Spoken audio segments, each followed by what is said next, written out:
Morning. Good morning. Will you be the lecturer of the session? Yes, I will. Okay. I used to Is it pause my Josh? record. Yes, that's correct.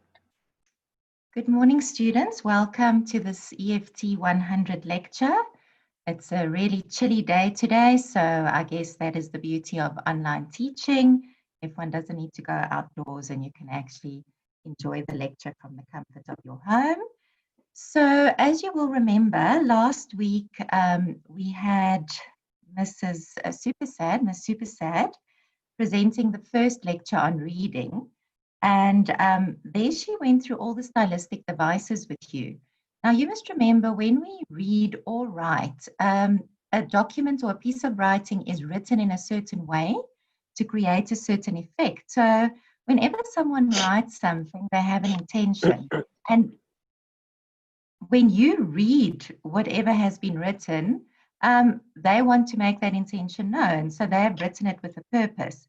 But how do they actually manage to create that purpose or that intention? How do they actually manage to create meaning? They use a certain style of writing, and that is why we refer to all of those devices as stylistic devices, okay? So sometimes your stylistic device will be used to create humor. Sometimes it's used to create a poem or to create imagery within a poem. Or sometimes it's used to present connotations of words, okay? Because all of those things carry meaning. So that is why we started by giving you an overview of what to expect, of what kind of stylistic devices to expect in writing. Because later on, when we go into poetry and when we start teaching you cartoons and visual literacy, which includes then cartoons and advertisements, we actually want you to be able to notice those stylistic devices, and we want you to see what kind of style a writer has adopted, okay? So although I'm speaking about writing now, this pertains to reading as well, because you are going to read to get meaning from a piece. And when you are aware of stylistic devices and when you're aware of what someone has done to actually create, or a writer has done to actually create meaning, then it's easier for you to understand what you're reading. So I'm going to go over to our slideshow now. Okay, let's just see there.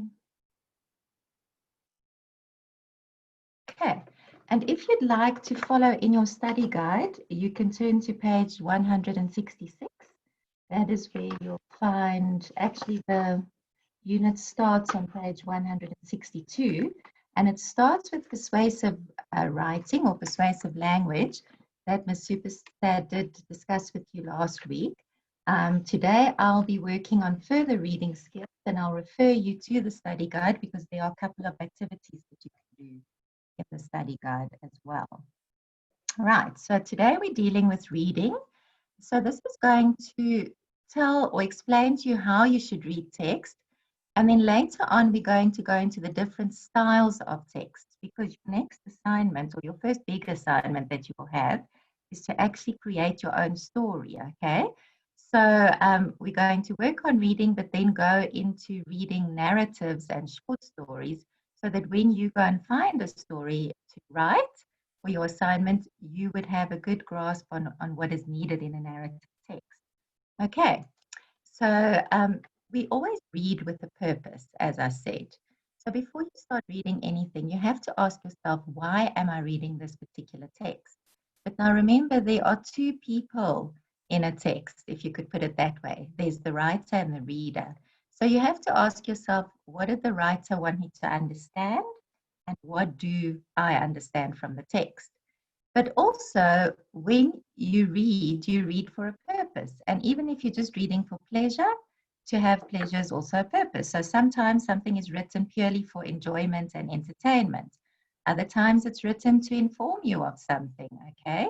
I think we've been reading a lot of informative texts lately because we've been wanting to get information on COVID-19 and how it affects us all, okay? So that is an informative text, a news article or a textbook. Textbooks are actually more educational, but they also give information. Texts that we read for enjoyment are stories and novels, okay? Right, so writing always has a purpose. Reading always has a purpose as well. But so what is the reading process? When we read, we first skim over the text, which is part of pre-reading, okay? So when you skim over the text, you are basically only looking at the headings, and if there are any visuals, you're looking at the visuals. Because remember, a title always gives us a lot of information. It actually helps us to sort of, put our thought processes into a certain direction, right? Then the next time we read something, or the first time we actually read it, so the pre-reading is just the skimming. We look at headings and visuals. Then the first reading is the scanning, okay, where you actually just read very quickly to get a sense of what the text is about, maybe to see if you want to read any further, okay, or you just create a sense of enjoyment. If it's something that the author just wants you to enjoy, you read very lightly through it, and that's scanning. Now, the second reading, you would be reading slowly so that you can interact with the text, okay? So you want to see what unfamiliar words could possibly mean. You want to find the main idea of that reading. This you would do if you were interested in what you were reading, if you really wanted to know what was going on in that piece of writing. The third reading is where you ask yourself questions, okay? And then usually this third reading would be anything you do academically will need a third reading, okay? So if you are reading the information for an assignment, if you are reading an essay or an article that pertains to learning material, you will always have to do a third reading because that's where you start looking at it critically. That's where you start asking yourself, why has this been written? What is in here? What can I get from it?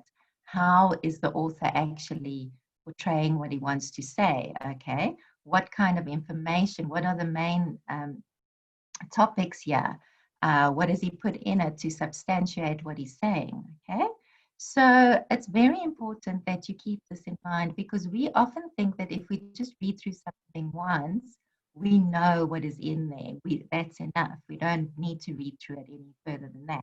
But as I said, if you are doing anything academically, it takes a third reading.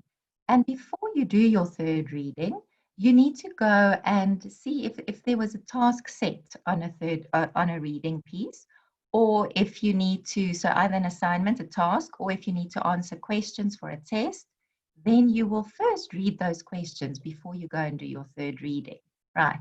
So obviously, in a test situation, we don't always have time to do the third reading.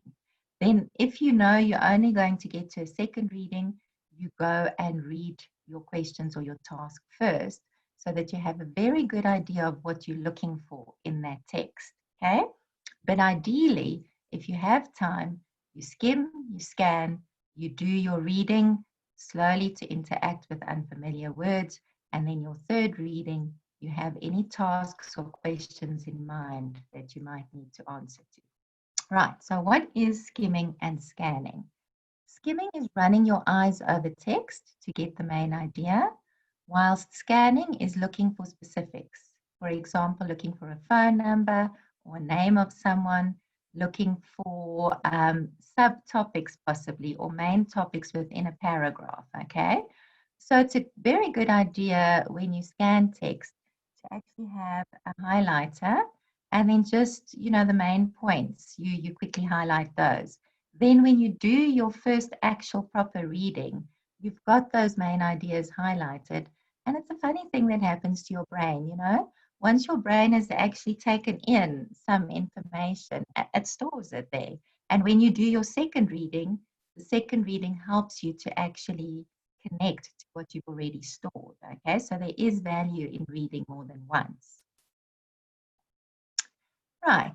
Then there's something called contextualizing. Now, if you think of that word, let's break it down. It derives from the word context. So what does context mean? Context is what is the idea or what is the situation or what is the background to the thing that you are reading, okay? So that's why we tell you when we did language studies, we said to you, or not language studies, grammar studies, we said to you when you need to identify a part of speech, always put it in the context of the sentence. So look at the meaning, the background to that word, okay? So when you read, it's very important to contextualize. You should think to yourself, okay, where is this reading taking place? You could say that. Where's the author from?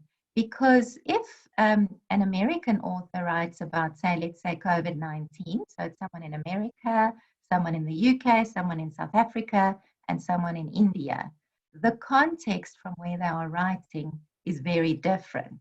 The UK and America might have similar contexts, but South Africa and India will totally differ in context from what an American author or a British author is writing, because we have different situations and circumstances that we are dealing with within a world problem. So although we all have, it's a world problem that we're facing, we have a different context in which that problem is taking place. So the same as when you're reading a text, you need to go and think, what is the context of that? Because that helps you create more meaning in it. And I just want to remind you that this lecture is extremely important for comprehension skills, okay?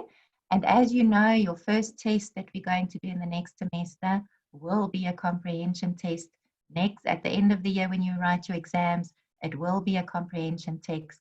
So you need to actually go and look at this reading lecture again and to familiarize yourself with the process that you need to follow to read properly, because it will help you extremely. It will help you very much in answering comprehension questions. Okay, so contextualizing is when we place the reading text in context. Okay, so I've said that. We determine the genre. Now, genre is the category of what in which something falls. So we're going to talk more about that later.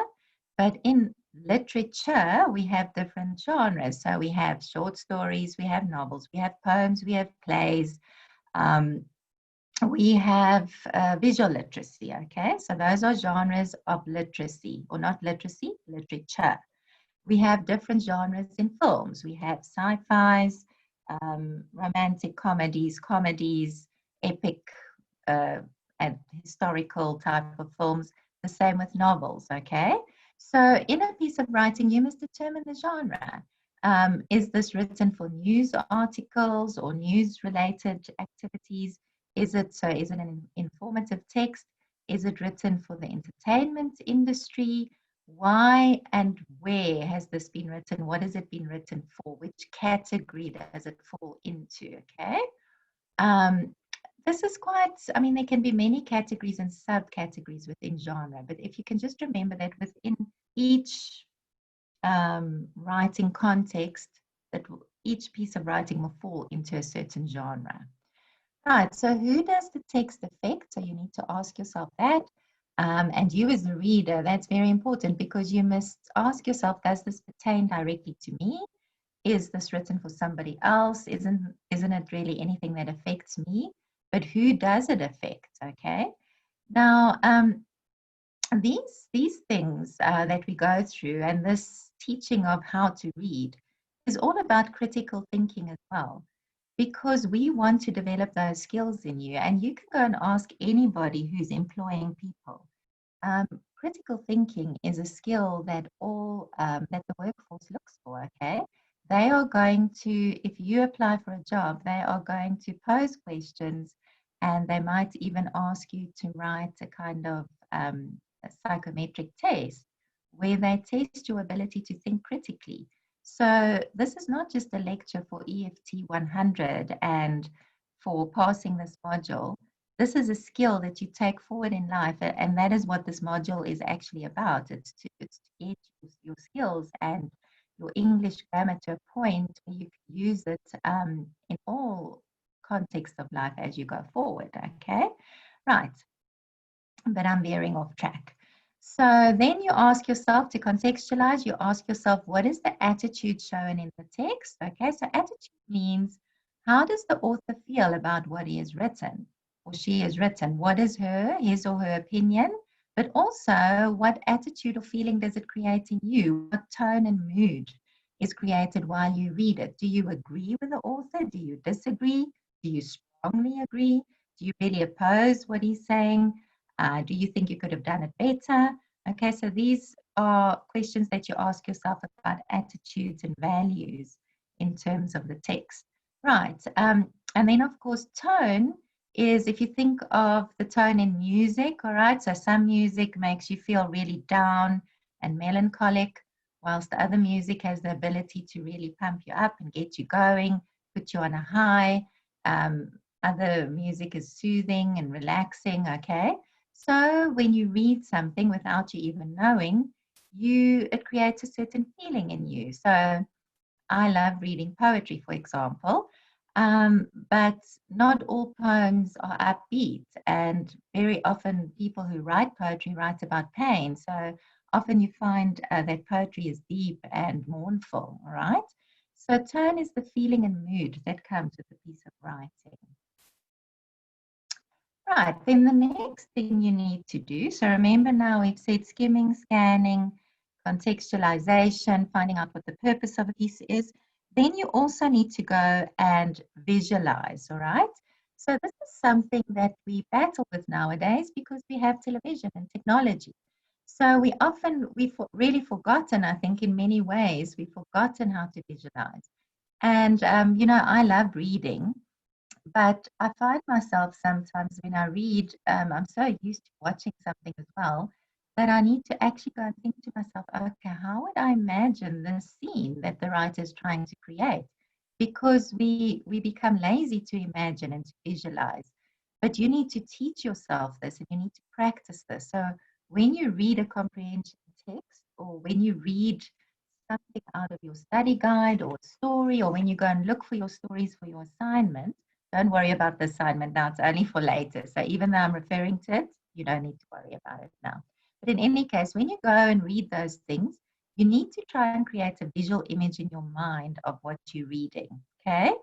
Especially if you're a visual learner, then that is really important. Visualization comes from the imagination, but it also grows your imagination. So the more you learn to visualize and see what you're reading in your imagination, the better you'll become with it.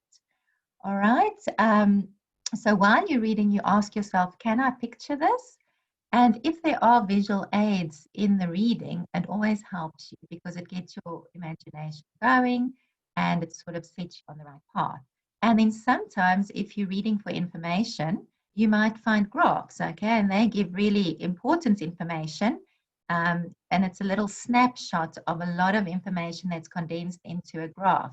And I think many of you have been reading graphs now with COVID-19 as well, because we want to see how the numbers are growing. We want to see if we're reaching the peak. We want to see how many people have actually recovered, how many deaths there are. So we go and look at that graph, and in one glance, we get a lot of information, okay? That is also a form of reading and a very useful tool. So in your studies as well, you'll come across a lot of graphs because when academics write articles, they often like to put their findings into a graph for easy reading. Right. Then after you've contextualized and you visualized, you want to go and find the main and supporting ideas, okay? Now, this is very important for writing and for reading because when you write, you also need to write a main idea and then you substantiate what your main idea is, okay? So what is the main idea? That is the most important thought or idea that is in the text, right? Each paragraph in writing has a topic sentence. So when you're reading, you must try and find the topic sentence. So the topic sentence is just like giving you a topic for an essay. Each paragraph has a subtopic. And this is important for writing too. When you write an essay, you need to make sure that you have discussion points. So you have 2 or 3 or 4 or 5 discussion points. Each of those discussion points become a paragraph, and then you'll have substantiating sentences for each topic sentence, okay? So just to recap, that doesn't sound as structured as I wanted it. But in a paragraph, you have a topic sentence, then you have 2 or 3 or 4 sentences that actually discuss that topic sentence. Then when you write the next paragraph, you have another topic sentence with 2, 3, 4 supporting ideas in that paragraph, okay? But when you read, if you develop the skill of spotting the topic in a paragraph, you will read faster and you'll get the main gist. That's an expression. The gist of something means the main idea of something. And that's important, especially if you're answering a comprehension test, because you want to have an idea in your mind of what this is about, and then you can go and find the details that you need to look for as per the questions that you are given. Right, so the supporting ideas provide more information on the main idea by answering questions like how, what, when, why, how much of, or how many. Now, this is also important for writing because you have to ask yourself, when I write down a statement, have I actually answered some of these questions? Yeah, okay. Or if I'm stuck and I don't know what to write, I can ask myself, how did this happen? Why is it happening? How much of it, yeah, whatever. I'm not going to go into those details now. It's going to take too much time. Where did it happen? When did it happen, etc. Okay, so these question words, you must actually write them down because they help you to develop a thought when you're writing. But when you're reading, these questions need to be asked so that you direct your thoughts into what the author is trying to say. Right, so the supporting details in the paragraph will develop or explain the topic sentence. I've said that. And then this can take the form of statements, quotes, paraphrased quotes in the case of academic writing. So in other words, when you have your topic sentence or in a reading, let's rather talk about reading, you have a topic sentence, then the author would populate a paragraph by trying to prove what he has just stated, okay? Either by using other statements or by getting quotes from sources so that he can actually prove that what he's saying has substance, okay? Remember that quotes can either be written directly or they can be paraphrased. So often when you're reading academically, you'll see the name of the author in brackets plus the year in which that whatever it is that is quoted was written. Sometimes the quotes are written in inverted commas, which means that the author or the writer has taken it directly from the source. Other times, the author or writer has written it in his own words, and that is then a paraphrased quote. Right, and then lastly, the last skill is to actually summarize what you've written, okay? So when you can go back and make a summary of something, you know that you've understood the main gist of what that text is saying. So the gist, again, is the meaning that is contained in that piece of writing. It's very important in your studies to actually go after lectures to go and summarize whatever was in that lecture that day. Because not only are you making sense of it for yourself, but you're actually preparing for your tests and exams well in advance. So if you don't have a summary book, I think you should get one for each of your modules. And as you work through lectures, write down summaries of your understanding of what was said and use those to work from later in the year. Right. So let's quickly go and check if you are able to do what we've just spoken about, right? So this is a text. So we're going to just practice our reading skills quickly. We've still got a couple of minutes that I'm going to read to you, okay? So that we don't take too long. But let's quickly see. Let's first skim and scan before we read it, all right? So we're going to skim and scan and see if we can find the purpose of this text. And I see Mrs. Van Heerden is also online. So if you want to respond and answer the questions as I ask them. So if you are already skimming and scanning, you could maybe just type, if you look at the bottom of your screen, there's the chat box there. You could perhaps just type what you think this would be about just by looking at the heading and by quickly trying to find the main ideas in the text. I hope you're doing this, okay? So I'm not going to read it yet. I want to give you a minute or two just to skim and scan. So first of all, can you say what this text is about? Can you identify the main ideas in the sentences or in the paragraphs? There aren't any visuals, okay? And by skimming and scanning, can you actually pick up the purpose of the text, right? Give you a couple of seconds and then I'm going to move to the second slide because it carries on the second slide.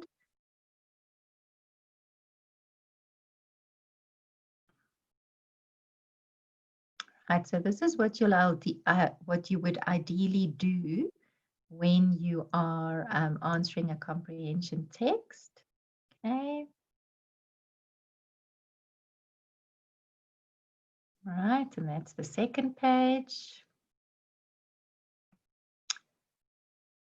Don't try and respond to the questions or the instructions in the two highlighted sentences. Just wait with those for now. I just want you skimming and scanning.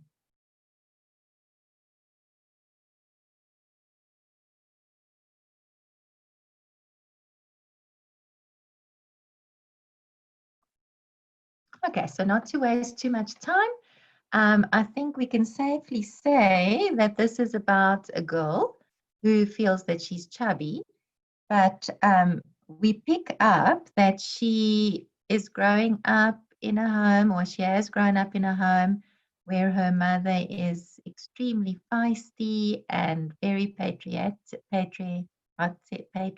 sorry, and her father is more modern, okay, and he wants to, her mother, says to her, never forget your roots, but the father wants to leave his past behind and move on. So those are just things that we quickly pick up. We're not going to go any further into the meaning yet.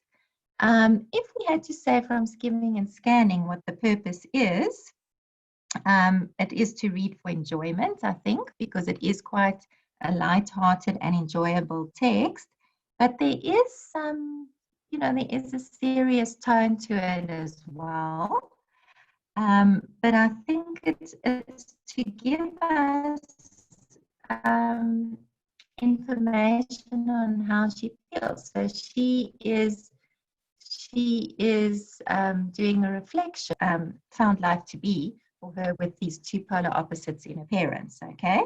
So the purpose there is to inform you, perhaps a little bit, or the reader, and to entertain you to a certain extent. Okay, now I'm quickly going to read this to you, and I want you to see if you can place it in context, okay? So where did this happen? What, she's writing about something. Where's her experience from? Can you visualize what she must look like? Who her parents are? Okay. Yeah, I just want you to focus on those two things while I read it quickly. Right, so exit of the activist. My mother taught me that I was black, beautiful, bootylicious, and bright, like her. I believed her. My mom and dad met while they were young activists during the apartheid regime. Our lounge walls used to be full of black and white photos depicting marches, shaking hands with fellow activists, and then, of course, the crowning glory, an enlarged photo of the day Nelson Mandela was freed. If one looks at the newspaper photo closely, one can make out my father and mother in the right corner of the photograph. One can see part of the banner my father was carrying and most of my mother, especially her wild afro and broad smile. I was born on the 18th of July, 2002. Yes, on Mandela Day. My mother saw this as a portent. She would say to my father, "This baby girl of ours is destined for great things. She may one day be a great humanitarian or even lead our country." Talk about putting pressure on a child. My mother was a staunch feminist. My father would grunt and peruse the business section of the newspaper. My mother was into things cultural. My dad was into making money and leaving his past of growing up in a poor rural area behind. My mother would caution, "Never forget your roots." Dad wasn't into roots. And Umqombothi, alas, he was a master mixer of martinis and a merger of companies. With the parents evolving into polar opposites, where did it leave me? In the middle? On the side? Me? I was born a hungry child, hungry for love, hungry for attention, for knowledge, and hungry for food. I was not a fat baby, maybe slightly chubby and deliciously dimpled. Show me a person who likes a skinny baby, and I'll show you a potential war criminal. My round little cheeks were pinched, and my round little tummy was tickled. I grew up believing that round was good. My mother had the full breasts and sturdy hips, and behind that, she inherited from her mother, and behind, sorry, that she inherited from her mother and grandmother. She was proud of her heritage, proud and loud, as she liked to say. So I think if we look at that text, and last week you learned about connotations of words, okay? You would have picked up many words there that carry meaning, and that has helped you to contextualize what you are reading about. So, what is the context of this text? I'm not going to leave it open to questions because we don't have much time, so I'm just going to discuss it with you. First of all, we know that it's South Africa, okay, because there are leading words like the apartheid regime, Nelson Mandela, Mandela Day, okay. We know that it's about culture and about how cultures differ, because we have words like the Afro, okay. There was another one there. Yeah, I'm not sure which African language that word is in, but that's there. And it also says that her mother was into culture, all right, all things cultural, whilst her father was a mixer of martinis and a merger of companies. So this brings an image of somebody who's really power hungry and who wants to build businesses, okay? So already we have the context down to a T. She also says that she is black, beautiful, bootylicious, all right? It talks about marchers, activists, okay? The day Nelson Mandela was freed. So we know that her parents fought in the struggle, okay? So this has given us a lot of information about the context of this passage. I hope that you were able to visualize who this mother might be and who the father might be by the words in the passage, all right? Also, what the girl is like, all right? So we know that she's chubby, she's beautiful, she's feisty, she's bright. In the way she speaks, we can pick up those words. We know that the mother kept on fighting for the cause and that the mother stayed that strong activist throughout. But her dad wanted to leave those roots behind. He didn't want to go back and think of poor socioeconomic circumstances.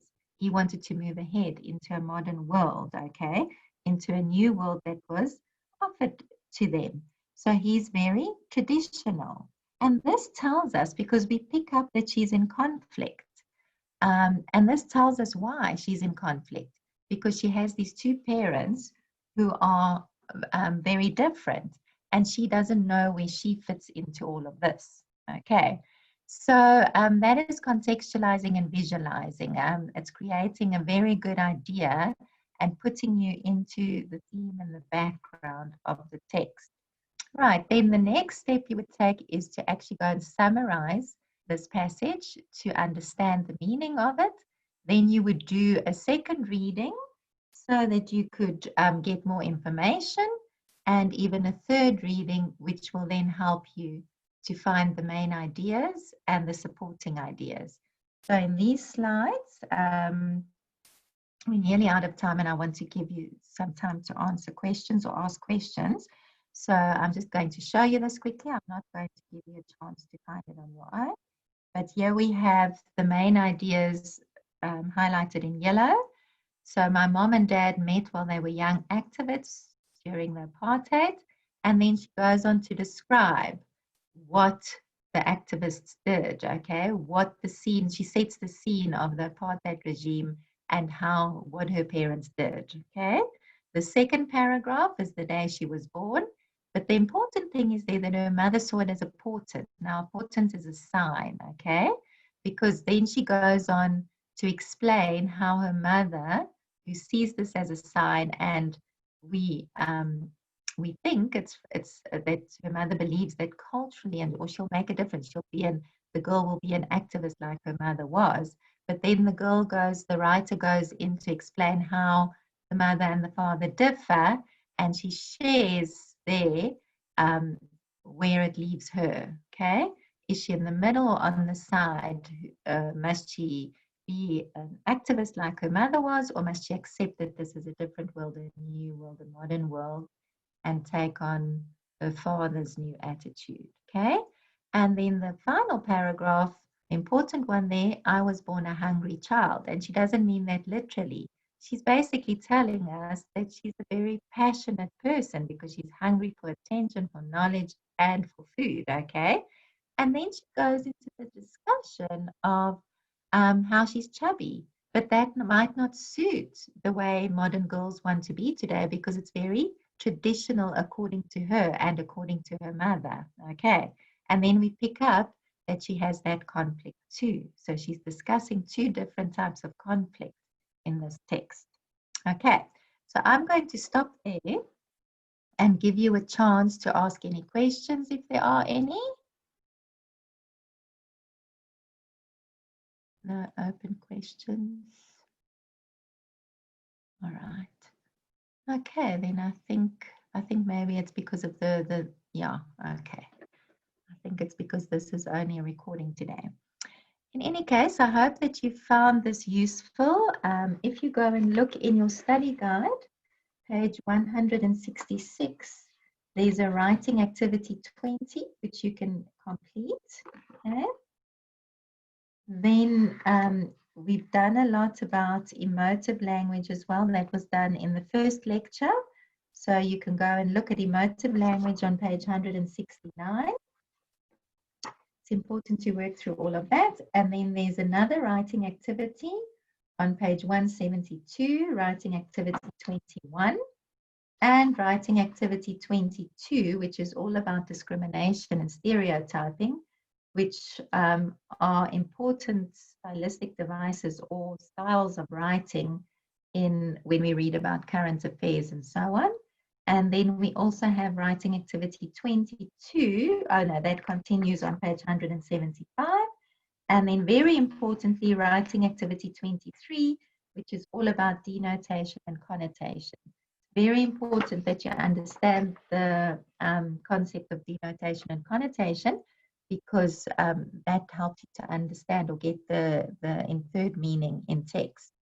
Right, and then next week, we'll talk about academic reading and how to actually read academic texts. Right, so that is all from me, and I think we're just about out of time as well.